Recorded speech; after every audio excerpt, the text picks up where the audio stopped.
हर हर महादेव, हर हर महादेव। देवों के देव महादेव के चरणों में प्रणाम। भैया भवानी के चरणों में प्रणाम। मेरे प्रणाम को स्वीकार करें।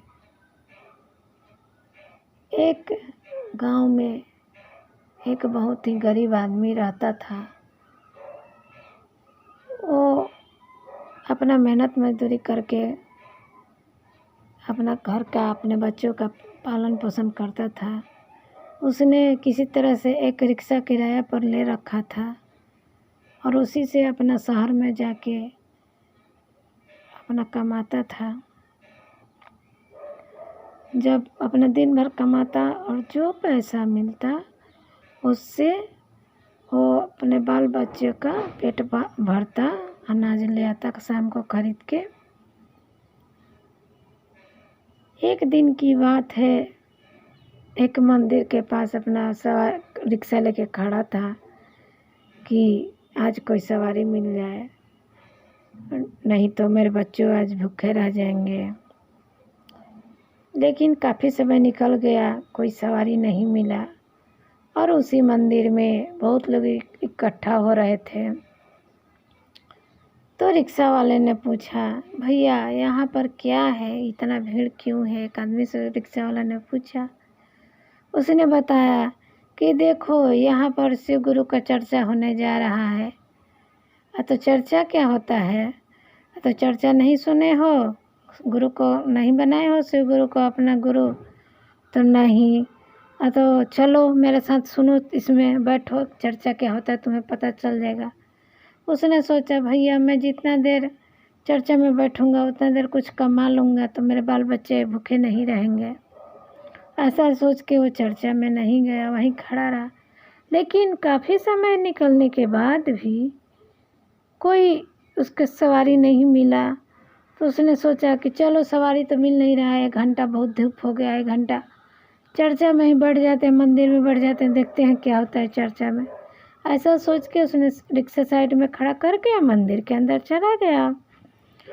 जब वो मंदिर के अंदर गया तो अपना चर्चा शुरू हुआ, उसको बहुत अच्छा लगा। सुनते सुनते शाम हो गया। जब विराम हुआ चर्चा तो शाम हो गया, अंधेरा हो गया।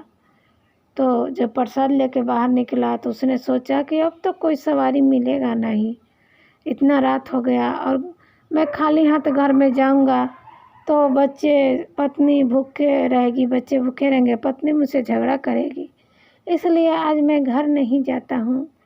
वहीं वो प्रसाद खा के और रिक्शा में ही सो गया।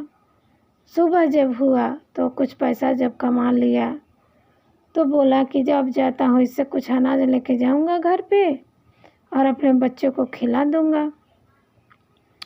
जब वो घर पहुंचता है तो उसकी पत्नी दरवाजे के पास ही खड़ी थी। इसको देखते ही बोली कि आप रात भर कहाँ रह गए थे? इसने कहा कि हाँ मैं कुछ काम से रुक गया था। तो आप दूसरे आदमी के साथ सामान भेजवा दिए और खुद नहीं आए?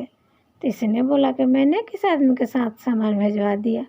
तो हाँ, एक बूढ़े बाबा ठेला पर 2 बोरी चावल, गेहूँ, आटा, घी, तेल, साग सब्जी सब लेके आए थे, बोले थे कि तुम्हारे आदमी ने भेजा है। तो ऐसा सुन के रिक्शा वाला को एकदम अजीब लगा। बोला कि चलो देखते हैं। घर के अंदर जाके देखा तो सच में सामान था। तो उसने अपनी पत्नी को सारी बात कहा, बताया कि देखो मेरे को कल कमाई हुआ नहीं, कोई रिक्शा में नहीं बैठा तो वहाँ चर्चा हो रहा था तो मैं वहाँ चर्चा में बैठ गया। चर्चा अच्छा लग रहा था, सुनते सुनते शाम हो गई तो मैं एक भी पैसा नहीं कमाया, इसीलिए कल रात को मैं डर से नहीं आया। लेकिन अब मैं समझ गया, देखो मैं गुरु की महिमा कितना उनमें शक्ति है। मैं उनके चर्चा सुन रहा था और मेरे भगवान मेरे कष्ट दूर कर रहे थे। से वो खूब मतलब रोने लगा। बोला कि अब हम भी गुरु को अपना भक्त मतलब कि शिष्य बन जाएंगे, गुरु ले लेंगे, चर्चा का नाम ले लेंगे, घोषणा करवाएंगे। और कल तुम लोग भी, अपनी पत्नी से बोला कि कल हम लोग सब परिवार चर्चा में चलेंगे। और ऐसा कह के अपना फिर वो कमाने चला गया। दूसरे दिन वो अपनी पत्नी बच्चों के साथ उसी मंदिर में चर्चा में गया। सबने चर्चा सुना, प्रसाद लिया। धीरे धीरे उसकी आमदनी होने लगी। शिव गुरु ने उस पर कृपा की अब उसको अपना मतलब ज़्यादा परेशानी नहीं होता था। घर में कुछ अब पैसा हो गया था, अपना कमाता था, खाता था, बाल बच्चे सब परिवार सुखी रहते थे।